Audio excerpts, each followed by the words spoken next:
Hello viewers, how are you. आप सब कैसे हैं? I hope all are fine. चलो फिर हम अपना ये जो हमारा जो चैप्टर कल आधा रह गया था, अब आगे का कंप्लीट कर लेते हैं। आगे का टॉपिक कल हमने कहाँ तक पढ़ लिया, मतलब सॉरी कल नहीं, वो जो हमारा जो वीडियो था, पिछला वीडियो था, इसे हमारा अवर कॉन्स्टिट्यूशन से रिलेटेड, इंडियन कॉन्स्टिट्यूशन से रिलेटेड, वो हमने पढ़ लिया था कि भाई उसके जन्म संबंधी जो सोर्सेज थे, कि भाई उसके जन्म में जब हमारा संविधान बन रहा था तो उसमें कौन कौन सी चीज़ों ने हेल्प करी और कौन कौन से देश के जो संविधान थे वहाँ से लेकर जो चीज़ें हैं हमारे संविधान में शामिल करी गई, इन सब के बारे में पढ़ा था। आज हम उसके मतलब आज पढ़ेंगे, क्या पढ़ेंगे, आज हम पढ़ेंगे डेवलपिंग सोर्सेज के बारे में। डेवलपिंग सोर्सेज कौन होते हैं? जो डेवलपमेंट में हेल्प करते हैं। तो हमारा संविधान बनकर तो तैयार हो गया। कब बनकर तैयार हुआ था? हमारा जो संविधान है वो मतलब बनकर तैयार तो हो गया था 1949 को। 1949 को वो बनकर तैयार हो गया था, लेकिन 26 जनवरी 1950 में फिर इसे लागू कर दिया गया था। फिर इस दिन से हमारे देश में संविधान हमारा लागू हो गया था, जब हमारा संविधान बनकर तैयार हो गया। तो ये सब पढ़ा था हमने कल। देखो ये जापान के बारे में कि जापान के संविधान से क्या लिया गया, आयरलैंड के संविधान से क्या लिया गया, वो सब के बारे में पढ़ा था। हाँ चलो, इसमें एक दो पॉइंट्स और एक्स्ट्रा थे। अगर आपने वो वीडियो ना देखा हो तो आप देख सकते हैं। आपको इसी चैनल की प्लेलिस्ट, मतलब इसी चैनल पर अगर आप जाओगे तो प्लेलिस्ट एक है, उसमें आप देख सकते हैं इंडियन कॉन्स्टिट्यूशन करके। उसमें सारे पार्ट्स जो इसी चैप्टर के 2-3 पार्ट्स में हुआ, क्योंकि लॉन्ग थोड़ा ज़्यादा लंबा होता जा रहा था तो छोटे छोटे पार्ट्स में भेजा गया, तो आप उसे देख सकते हैं। अगर आपको अच्छा लगे तो आप दूसरों को भी शेयर कर सकते हैं। चलो फिर देख लेते हैं। इसमें जैसे कल हमने पढ़ लिया था ये देशों का कौन कौन सा मतलब कौन कौन से देशों की हेल्प की वजह से हमारा जो संविधान है वो तैयार हुआ था।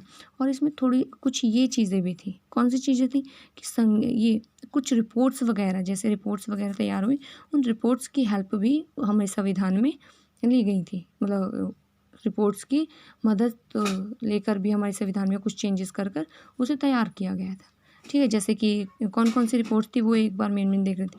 यूनियन पावर कमेटी, हाँ यूनियन पावर कमेटी, संघीय शक्तियों की समिति, एक समिति बनाई गई थी जो शक्ति को बंटवारे, मतलब जो शक्ति है, शक्ति मतलब पावर, इसमें स्टेट और सेंट्रल गवर्नमेंट के बीच में जो पावर है वो किस तरीके से डिस्ट्रीब्यूट होगी, उसके ऊपर एक कमेटी बनाई गई थी। उस कमेटी ने रिपोर्ट दी जब हमारा संविधान बन रहा था, तो उस रिपोर्ट से भी जो मेन चीज़ें वो भी हमारे संविधान में ली गई थी, शामिल की गई थी। और सेकेंड वन, संघीय संविधान समिति, एक संविधान समिति भी बनाई गई थी कि इन्हीं दोनों की भी कौन कौन से नियम कानून से रिलेटेड एक कमेटी बनाई गई थी, तो उस कमेटी से भी चीज़ें ली गई थी। तो अल्पसंख्यकों के ऊपर भी एक कमेटी बनाई गई थी। अल्पसंख्यक क्या होते हैं? माइनॉरिटीज़ कम्युनिटी जो होती है वो होते हैं अल्पसंख्यक। जैसे हमारा जो देश है, इंडिया है, उसमें ज़्यादा पॉपुलेशन किसकी है? हिंदूज़ की है। और फिर उसके बाद जितनी भी हमारे जो जितने भी रिलीजन है, जैसे अगर हम माने मुस्लिम्स भी हैं, मुस्लिम मेजॉरिटी में नहीं आते, वो भी सॉरी मेजॉरिटी मतलब माइनॉरिटी में नहीं आते, वो भी मेजॉरिटी में आ जाते हैं। मतलब हिंदुओं के बाद फिर सबसे ज़्यादा जो संख्या है भारत में वो मुस्लिम्स की है। लेकिन जो माइनॉरिटी की अगर बात करें, सबसे अल्पसंख्यकों की बात करें, तो उसमें वो आ जाते हैं, जैसे ईसाई लोग हो गए, बौद्ध धर्म को अपनाने वाले हो गए, जैन धर्म को अपनाने हो गए, पारसी हो गए, ये लोग ये माइनॉरिटी में आते हैं। तो उनके ऊपर भी एक कमेटी बनाई गई थी। उस कमेटी ने भी एक अपनी रिपोर्ट दी थी, तो उस रिपोर्ट की जो भी मेन चीज़ें थी उनको भी संविधान में शामिल कर लिया गया था। और 4th नंबर का क्या है? संघ तथा राज्यों में वित्तीय संबंधी समिति। मीन्स वित्तीय संबंधी समिति क्या? Committee on financial relation rights between the central and the state. Central बोल दो या यूनियन बोल दो, union and the state. Means क्या भाई? फाइनेंस से संबंधित, कि भाई अगर स्टेट होगी और सेंट्रल गवर्नमेंट होगी, तो दोनों के बीच में किस तरीके से फाइनेंशियल डिस्ट्रीब्यूशन होगा, पैसे का किस तरीके का लेन देन होगा, तो उसके ऊपर भी एक कमेटी बनाई गई थी। तो उस कमेटी की जो रिपोर्ट उन लोगों ने प्रस्तुत करी थी, उस रिपोर्ट की चीज़ों को भी इसमें शामिल कर दिया गया। मतलब हमारे संविधान में कुछ चीज़ें लागू करी गई।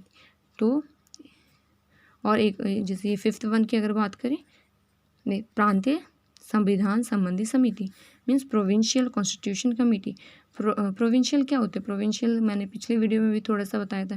तो ये एक तरीके ज़्यादा कुछ वो नहीं है, मतलब ये स्टेट होते हैं ना। पहले के टाइम पर जब अंग्रेजों का शासन था तो ये जो छोटे छोटे स्टेट थे उनको प्रोविंस बोल दिया जाता था।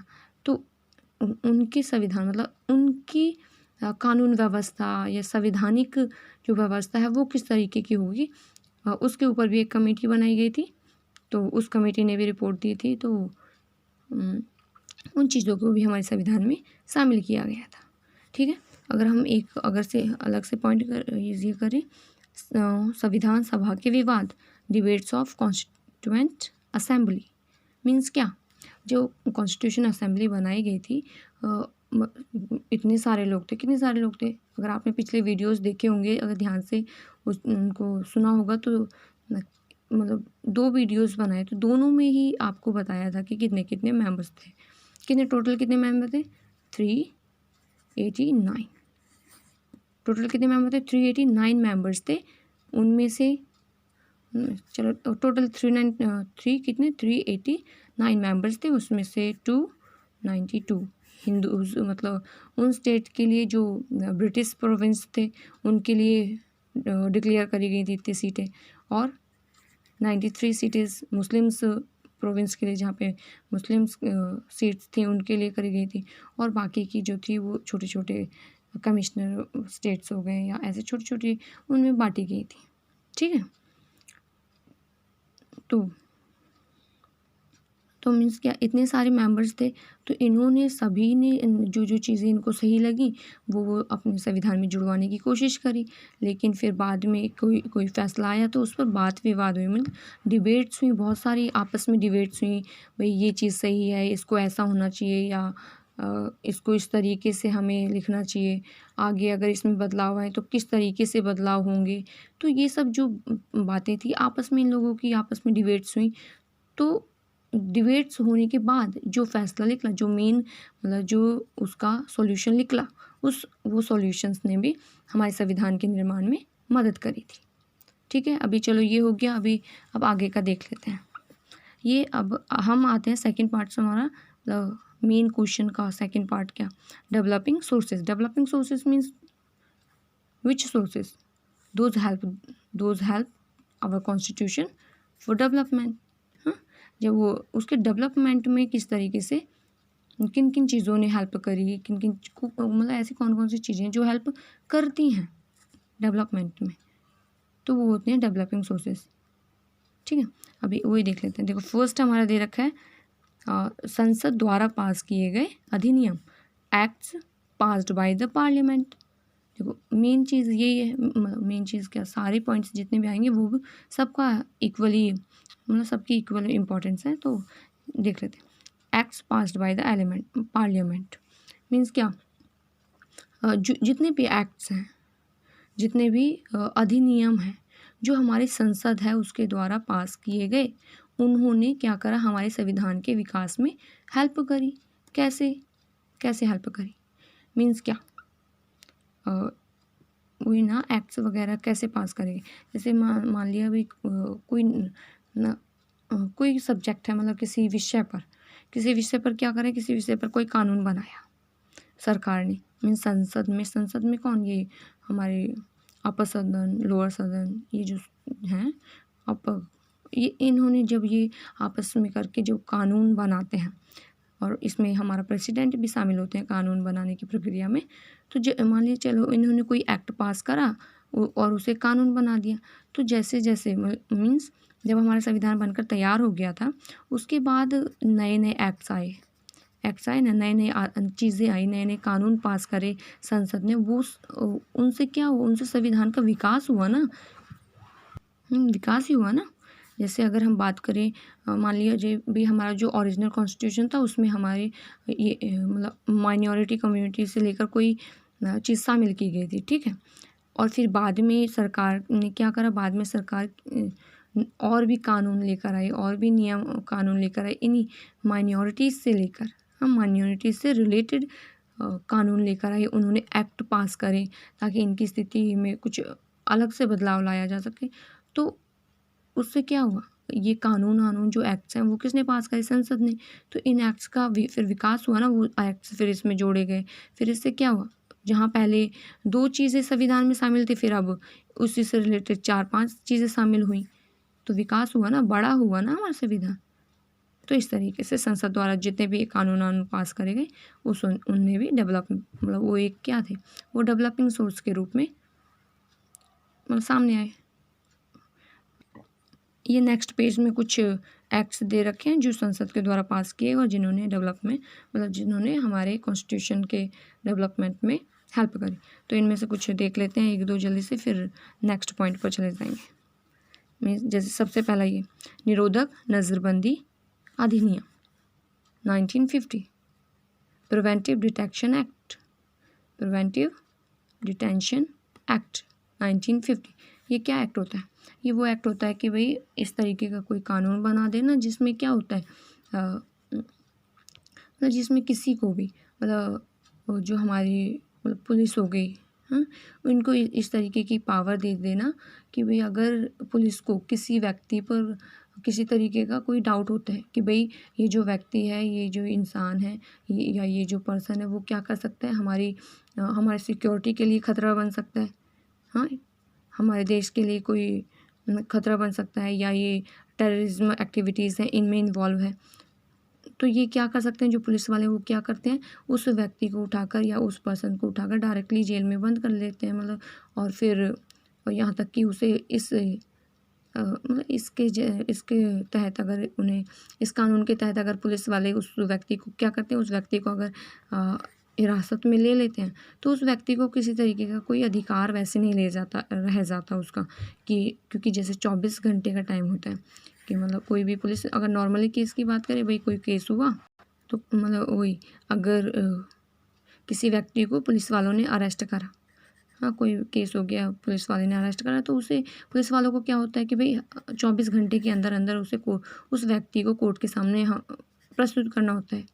लेकिन इस एक्ट के तहत क्या होता है, ये जो नज़रबंदी कानून होता है उसमें क्या होता है कि भाई 24 घंटे के अंदर कोर्ट के सामने प्रस्तुत करते ही नहीं, यहाँ तक कि कुछ वैसे टाइम लिमिट्स होती हैं, ज़्यादा टाइम लिमिट्स हैं, यहाँ तक कि काफ़ी टाइम, 1-1 महीने 2-2 महीने, मतलब काफ़ी लंबा टाइम तक उसे हिरासत में ले सकते हैं। यहाँ तक कि उनकी फैमिलीज़ को भी इन्फॉर्म नहीं किया जाता कि भाई इसे अरेस्ट करा गया है, क्यों करा गया है। तो ये कानून होता है। तो ये एक्ट पास करा था तो इससे विकास हुआ ना। और जैसे ये एक्ट्स आए 1950, 51, ये किससे था, रिप्रेजेंटेशंस ऑफ पीपल्स एक्ट 1951, ठीक है। ये जो एक्ट थे आप देख सकते हैं। फिर फाइनेंस से संबंधित कोई एक्ट लाया गया। और रिप्रेजेंटेटिव्स ऑफ पीपल्स क्या होता है, रिप्रेजेंटेटिव मतलब वही जैसे हम चुनते हैं अपना नेता वेता होता है, उसे चुनते हैं ना, फिर वो हमें रिप्रेजेंट करता है संसद में जाकर या पार्लियामेंट में जाकर, तो उससे रिलेटेड कोई एक्ट लाया गया। या presidential and vice presidential election, उनके इलेक्शन से रिलेटेड कानून लाया गया 1952 में। तो ये सारे एक्ट्स हैं। अभी आप देखो, थोड़ा आराम से कर दूँ, आप देख सकते हैं, ये सारे एक्ट्स हैं जिन्होंने उसके विकास में, उसके डेवलपमेंट में हेल्प करी। ठीक है, क्लियर हो गया ना फर्स्ट पॉइंट। अब सेकंड पॉइंट की अगर बात करें, सेकंड पॉइंट है हमारा न्यायिक निर्णय, मीन्स जुडिशियल डिसीजन।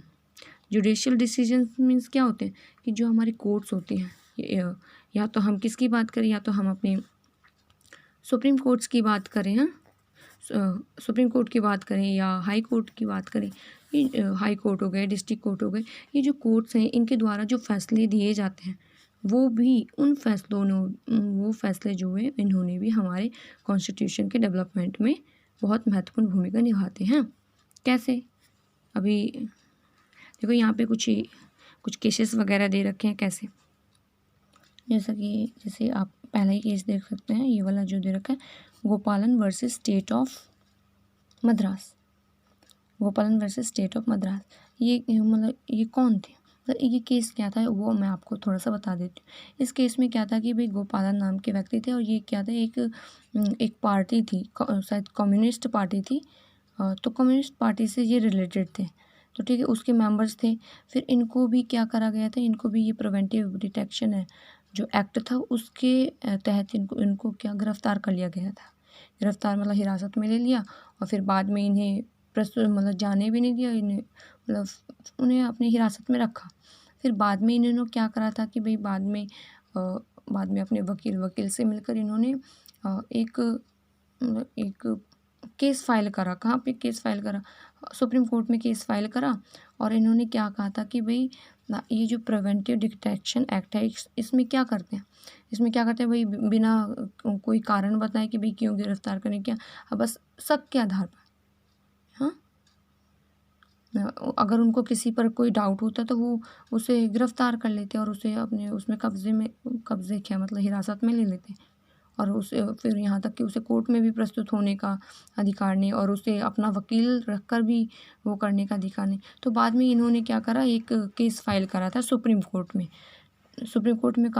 फाइल करा। उसमें इन्होंने क्या बोला था, उसमें इन्होंने जो आर्टिकल इन्होंने बोला था कि भाई हमें इस तरीके से जो ये कानून है, ये जो एक्ट है वो क्या करता है, आर्टिकल 14 जो हमारा फंडामेंटल, ये हमारे जो राइट्स जो आर्टिकल्स दे रखे हैं, हमारे राइट्स के जो आर्टिकल दे रखे हैं, 14 हो गया 19 हो गया 21 हो गया या 22 हो गया 32 हो गया, ये जो राइट्स हैं इन्होंने 32 के तहत केस फाइल करा था। लेकिन जब केस फाइल करा था तो ये सारे आर्टिकल का हवाला दिया था इन्होंने। मीन्स क्या, ये सारे आर्टिकल्स की चीज़ें बताकर इन्होंने मतलब इसके कोर्ट के सामने अपनी बात रखी थी कि भाई क्योंकि हमें क्या अधिकार दिया हुआ है इसके तहत क्या दिया हुआ है, मतलब 14 आर्टिकल जो 14 है उसके तहत क्या अधिकार है भाई, everyone is equal before the law, बस कानून के सामने सब बराबर है। हाँ, कानून के सामने सब बराबर है, सभी के साथ एक तरीके का व्यवहार किया जाएगा। तो यहाँ पर इन्होंने इस तरीके की बात कही कि भाई कानून के सामने यही बात रही होगी ना कि भाई कानून के सामने सब बराबर हैं, लेकिन ऐसे किसी भी व्यक्ति को गिरफ्तार कर लेना और उसे अन्य व्यक्तियों की तरह, जैसे कोई दूसरा व्यक्ति आम है, अगर उसको किसी आम केस में उसे गिरफ्तार करा गया तो उसे हक है कि भाई वो 24 घंटे में वहाँ पे कोर्ट में उसे प्रस्तुत करा जाएगा और वो अब उसका वकील रखने का अधिकार है, बहुत सारी उसे अधिकार उस तरीके के दिए गए हैं। उसे ये जानने का भी अधिकार है कि भाई उसका क्या क्राइम है, उसे क्यों गिरफ्तार करा जा रहा है, ये सब जानने का अधिकार है। लेकिन ऐसे प्रिवेंटिव डिटेक्शन जो एक्ट है इसके तहत क्यों नहीं, हमें जिस तरीके से मुझे हिरासत में ले लिया गया तो ये तो मेरे इस अधिकार का, ये सारे अधिकारों का उल्लंघन हुआ।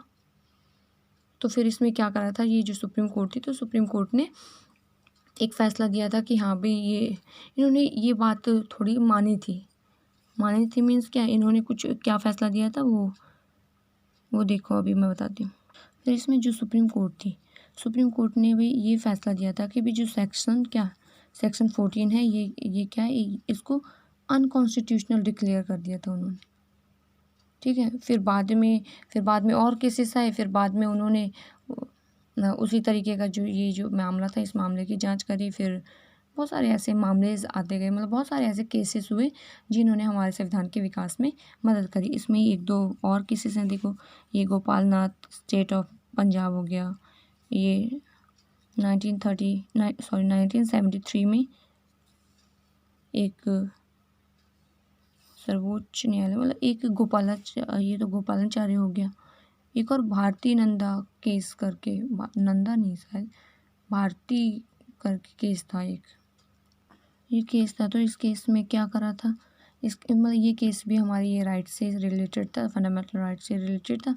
तो उसमें फिर फंडामेंटल राइट्स को वैसे बना दिया गया था कि जो हमारे जो फंडामेंटल राइट्स हैं उनमें हम पूर्ण रूप से बदलाव नहीं कर सकते, उस तरीके की चीज़ें थोड़ा कुछ हुआ था उसमें। तो इस तरीके से क्या, ये बहुत सारे जो केसेस आते गए, इन केसेस ने भी तो क्या करा, हमारे जो न्यायिक मतलब जुडिशियल डिसीजंस हैं उन सब, ये जुडिशियल डिसीजन मतलब डिसीजन से हो गए ना, क्योंकि हमारे जुडिशियली ने ये डिसीजंस लिए हैं। तो इससे ने भी हमारे संविधान के विकास में बहुत मदद करी, इससे भी हमारे संविधान का विकास हुआ। अब थर्ड पॉइंट अगर हम देखें तो थर्ड पॉइंट है view of constitutional experts. Means क्या, व्यू ऑफ कॉन्स्टिट्यूशनल एक्सपर्ट्स क्या हो गया? इसका मतलब ये हो कि जो बड़े बड़े एक्सपर्ट्स हैं, कौन से एक्सपर्ट? जो कॉन्स्टिट्यूशन के बारे में जानकारी रखते हैं, भाई जो संविधान की जानकारियाँ रखते हैं, उनके जो पॉइंट ऑफ व्यूज़ हैं, उन्होंने किसी किसी बात पर या किसी केस पर या संविधान के किसी सेक्शन पर या किसी पर्टिकुलर आर्टिकल पर जो जो विचार दिए, उन विचारों के तहत भी, उन विचारों ने भी हमारे कॉन्स्टिट्यूशन के डेवलपमेंट में बहुत हेल्प करी। क्योंकि जैसे यहाँ पे कुछ D Basu, commentary on the constitution of India, ये सारे मतलब ये मेन लोग हैं जिन्होंने हमारे संविधान पर, जो भारत का जो संविधान था उस पर बातें कहीं, कुछ मतलब जो जो चीज़ें कहीं उन्होंने, उसके अनुसार भी उसमें थोड़ा थोड़ा बदलाव लाया गया अगर जो सही लगा। तो इस तरीके से इन्होंने भी, किन्होंने, व्यूज़ ऑफ कॉन्स्टिट्यूशनल एक्सपर्ट्स, जो बड़े बड़े एक्सपर्ट्स हैं, बड़े बड़े विशेषज्ञ हैं कानून के या संविधान के, उनके व्यूज़ ने भी हमारे संविधान के विकास में मदद करी। अब फोर्थ पॉइंट है कॉन्स्टिट्यूशनल अमेंडमेंट्स, मीन्स संवैधानिक संशोधन। देखो संवैधानिक संशोधन क्या होता है? संवैधानिक संशोधन वो होता है कि जैसे कोई कानून हमने बना दिया, कोई कानून बना दिया और उसको हमने क्या कर दिया, उसको हमारे संविधान में है वो कानून, लेकिन क्या करा फिर बाद में हमें कभी आगे चल के हमें लगा कि भाई हाँ, इस कानून में ये चीज़ भी शामिल होनी चाहिए थी, या ये चीज़ को क्या करना चाहिए, भाई इसमें ये चीज़ गलत है तो इसको इससे हटा देना चाहिए था। तो फिर सरकार क्या करती है, उसमें अमेंडमेंट करती है, उसमें संशोधन करके, मीन्स संशोधन का मीन्स ज़्यादा कुछ नहीं, बस उस नई चीज़ को जोड़ना या कुछ गलत चीज़ को हटा देना, मतलब गलत का मतलब जो जिस चीज़ को हटाना चाहते हैं उस चीज़ को हटा देना, वो अमेंडमेंट कहलाता है। तो इस तरीके से भी विकास हुआ कि भाई नई नई चीज़ें जोड़ी गई, नए नए जो कुछ गलत चीज़ें थी उनको हटाई गई। गलत चीज़ें मतलब वही सब जो टाइम के अकॉर्डिंग जो सूटेबल नहीं था उनको हटा दिया गया। हाँ, जो टाइम के अकॉर्डिंग जिनको जो चीज़ें होनी चाहिए थी उनको ऐड ऑन करा गया। तो इससे भी हमारे संविधान का विकास हुआ। जैसे कि इसमें कुछ दे रखे हैं, जैसे फर्स्ट जो होता था, पहला अमेंडमेंट क्या होता? प्रथम संशोधन द्वारा नागरिकों की स्वतंत्रता के अधिकार पर प्रतिबंध लगाने की व्यवस्था की गई। मीन्स क्या? नागरिकों के स्वतंत्रता के अधिकार पर, कि भाई स्वतंत्रता का अधिकार तो है, जैसे हमने अभी फर्स्ट वाला उसमें क्या पढ़ा था, जो पार्लियामेंट के द्वारा जो कानून एक्ट बनाए गए, उनमें फर्स्ट एक्ट क्या था? फर्स्ट एक्ट था प्रिवेंटिव डिटेंशन एक्ट, जो 1950 में बना था। उसमें क्या था? उसमें यही चीज़ तो थी ना भाई, किसी भी इंसान को स्वतंत्रता तो है, लेकिन उसे इस तरीके की स्वतंत्रता नहीं, मतलब स्वतंत्रता नहीं है या कि देश में, अपने देश में या तो टेररिस्ट एक्टिविटीज़ करने लग जाए या कुछ मतलब भड़काने के काम करने लग जाए या कुछ गलत करने लगे, वो अधिकार नहीं है। तो उस पर पाबंदी लगाने के लिए पहला संशोधन करा गया, उसमें संशोधन करा गया। ठीक है, जो पहला एक्ट था उसमें संशोधन करके चीज़ें शामिल करी गई। और अगर 15 की बात करें, मतलब 15वां जो संशोधन हुआ था, उसमें क्या हुआ था?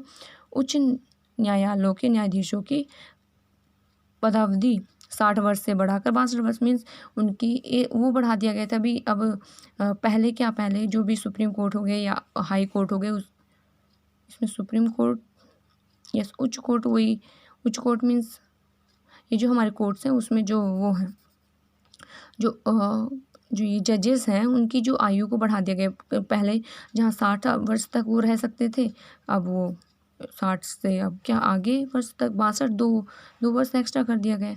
ऐसे 24 में क्या हुआ? 24 में संसद को यह अधिकार दिया गया कि वह संविधान के किसी भी भाग में जिसमें मौलिक अधिकारों वाला भाग भी शामिल है, संशोधन कर सकती है। तो ये चीज़ शामिल की गई उसमें। ये 24वें में क्या करा गया भाई? संसद जो हमारी पार्लियामेंट है उसको राइट दे दिया गया कि वो संशोधन कर सकती है, चाहे वो हमारे फंडामेंटल राइट्स ही क्यों ना हो, उससे रिलेटेड जो सेक्शंस हैं उनमें भी संशोधन कर सकती है। ये हो गया। अगर 26 की बात करें, 26 में क्या करा गया था? इसके अकॉर्डिंग क्या करा गया था? राजा महाराजाओं के प्रिवी प्रेसेस को समाप्त कर दिया गया। मीन्स ये प्रेसेस होता है, प्रिवी प्रेसेस क्या होता है? ये वो होता है कि भाई पहले के टाइम पे क्या था? पहले के टाइम पे राजा महाराजा होते थे। हाँ, जब हमारा देश आज़ाद हुआ था ना, तो उस टाइम पर भी टोटल कितनी रियासतें थी? 50 55 ऐसे कुछ करके थे, 556 मतलब अराउंड इतनी ही थी, इतनी रियासतें थी। मतलब पहले छोटे छोटे जो राजमहलों से संबंधित जो वो थे, राजमहलों से रिलेटेड राजकुमार जिन्हें मान लो, या उनसे रिलेटेड उनके पूर्वज वाले चीज़ें हो गई, मतलब उनकी न्यू जनरेशन्स हो गई। तो उनको एक इस तरीके का अधिकार दिया गया। जब हमारा देश इकट्ठा किया जा रहा था ना, मतलब इकट्ठा में जो हमारे वो थे, कौन थे, वल्लभ भाई पटेल जी थे, सरदार वल्लभ भाई पटेल थे। जब हमारे देश को इकट्ठा एक अखंड भारत में कन्वर्ट कर रहे थे, तो उन्होंने इन राजाओं से रिक्वेस्ट करी थी कि भाई तुम हमारे पूरे देश में ही शामिल हो जाओ, एक देश बन जाओ, और लेकिन हम तुम्हें क्या एक विशेष अधिकार देंगे, जिसके तहत तुम्हें सरकार की तरफ से कुछ एक्स्ट्रा मतलब भत्ते हो गए या एक्स्ट्रा अलाउंस प्रोवाइड करी जाएगी, कुछ एक्स्ट्रा पैसे ले लो या कुछ एक्स्ट्रा चीज़ अधिकार प्रोवाइड किए जाएंगे। तो उसको समाप्त कर दिया गया था। उस अधिकार को समाप्त करना ये प्रिवी प्रोसेस था, इसको समाप्त करना था।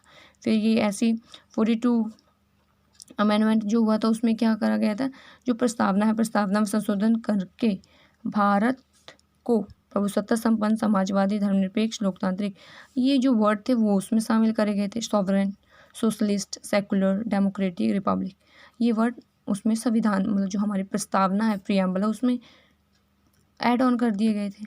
ठीक है, ऐसे 44 ये अमेंडमेंट्स हुए इतने। हाँ, ये अमेंडमेंट हुए, इन्होंने भी तो हेल्प करी ना हमारे भारत के संविधान के विकास में। नई नई चीज़ें शामिल करी गई, नई नई चीज़ें आ रही हैं, तो ये विकास ही तो हो रहा है। मीन्स क्या, जैसे हमारा देश है, हमारे देश में क्या अब देखो नई नई टेक्नोलॉजीज़ आए, जो पहले लोग अलग तरीके से करते थे, अब उसको नए तरीके से मशीनों का यूज़ करके जल्दी चीज़ें करने लग गए। तो ये क्या हुआ, डेवलपमेंट ही तो हो रहा है हमारे। जहाँ पहले कच्ची सड़कें होती थी, अब कच्ची सड़कों की जगह पे पक्की सड़कें आ गई। नए नए वाहनों का निर्माण हो रहा है। ये क्या हो रहा है, ये डेवलपमेंट ही तो है एक तरीके का। तो वही चीज़, तो ऐसी हमारे संविधान में भी तो नई नई ये जो संशोधन हो रहे हैं, नई नई चीज़ें ऐड ऑन हो रही हैं, कुछ जो गलत चीज़ें उनको हटाया जा रहा है, तो इससे भी हमारे संविधान में भी विकास हो रहा है। ठीक है, हमारा कॉन्स्टिट्यूशन डेवलप कर रहा है उससे भी। अब 5th नंबर की बात करें तो प्रथाएं मीन्स कन्वेंशंस, ये क्या होते हैं। देखो इसमें क्या है कि भाई जो हमारा संविधान है, हमारा जो कॉन्स्टिट्यूशन है, वो रिटन कॉन्स्टिट्यूशन है। मीन्स क्या, वो लिखित रूप में प्रोवाइड किया हुआ है, हमें लिखित रूप में है ना। अगर हम ब्रिटेन के संविधान की बात करें, ब्रिटेन का जो है वो लिखित नहीं है, अमेरिका का लिखित है, हमारा लिखित है, लेकिन ब्रिटेन का लिखित नहीं है। तो यहाँ पे ये कह रहा है कि जो भारत का संविधान है वो लिखित संविधान है, लेकिन भले ही कितनी भी मतलब सारी चीज़ें लिखी हुई हैं, उसमें संशोधन करते रहते हैं, लेकिन कुछ ऐसी चीज़ें हैं संविधान के द्वारा जो चीज़ें दी गई हैं वो चीज़ें तो हैं, लेकिन इनसे हटकर भी कुछ प्रथाएं होती हैं जो लोग फॉलो करने लग जाते हैं। भले ही वो कॉन्स्टिट्यूशन में एग्जैक्टली ना लिखी हो टोटल, हाँ, लेकिन उनको मानने लग दिया जाता है, तो वो प्रथाएं बन जाती हैं। तो अभी चलो नेक्स्ट पेज पे देख लेते हैं थोड़ा सा, फिर इसको ख़त्म करते हैं। जैसा कि आप यहाँ पे देख सकते हैं, ये जो पहला पॉइंट है, पहला पॉइंट कह रहा है कि जो कार्यपालिका शक्ति है, कार्यपालिका शक्ति मीन्स क्या, एग्जीक्यूटिव, यही कार्यपालिका शक्तियाँ मीन्स एग्जीक्यूटिव पावर्स। क्या मतलब है इनका, मतलब ये है कि जो हमारा राष्ट्रपति होता है, राष्ट्रपति को एक तो सबसे पहली बात तो जो हमारा देश होता है, देश का मुखिया किसे माना जाता है, राष्ट्रपति को। और ये हेड ऑफ द आर्मी भी होता है, चाहे हेड ऑफ द नेवी मान लो, हेड ऑफ द एयरफोर्स मान लो, इनका भी हेड कहलाता है। तो यहाँ पे यही कह रहा है कि जो एग्जीक्यूटिव पावर्स होती हैं, एग्जीक्यूटिव पावर्स भी राष्ट्रपति के पास होती हैं, लेकिन ये एक प्रथा बन गई है।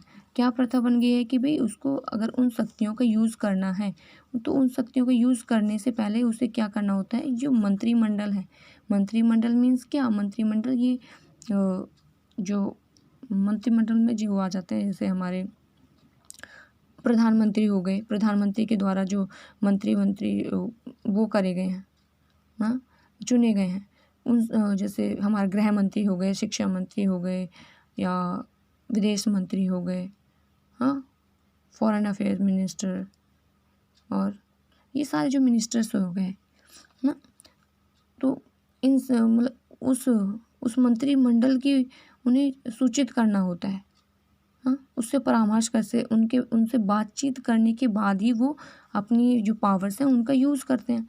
तो ये एक प्रथा है, ठीक है। ऐसी अगर हम सेकंड पॉइंट की बात करें तो इसमें क्या करा गया है, जो हमारा अनुच्छेद मीन्स आर्टिकल 74 है, उसमें क्या है, मंत्री परिषद का वर्णन किया गया है, मतलब मंत्री परिषद वर्ड यूज़ करा गया है वहाँ पे। लेकिन वैसे मतलब मंत्रिमंडल का यूज़ करते हैं, मंत्रिमंडल है। तो ये चीज़ एक उसमें आ जाती है, मान्यता में आ जाती है, एक प्रथा कहलाती है, प्रथा में आ जाती है। बस यही है, आप देख सकते हैं। अब चलो ये हो गए, आई होप ये आपको सबको क्लियर हो गए होंगे ये पॉइंट्स कि भाई ये भी हमारे संविधान के विकास में मदद करते हैं। आपको ये सारा, अब ये चैप्टर हम कंप्लीट हो गए हैं। अब नेक्स्ट चैप्टर शुरू करेंगे, उसकी जो मेन चीज़ें हैं वो करेंगे। ये आपको क्लियर हो गया होगा मुझे लग रहा है।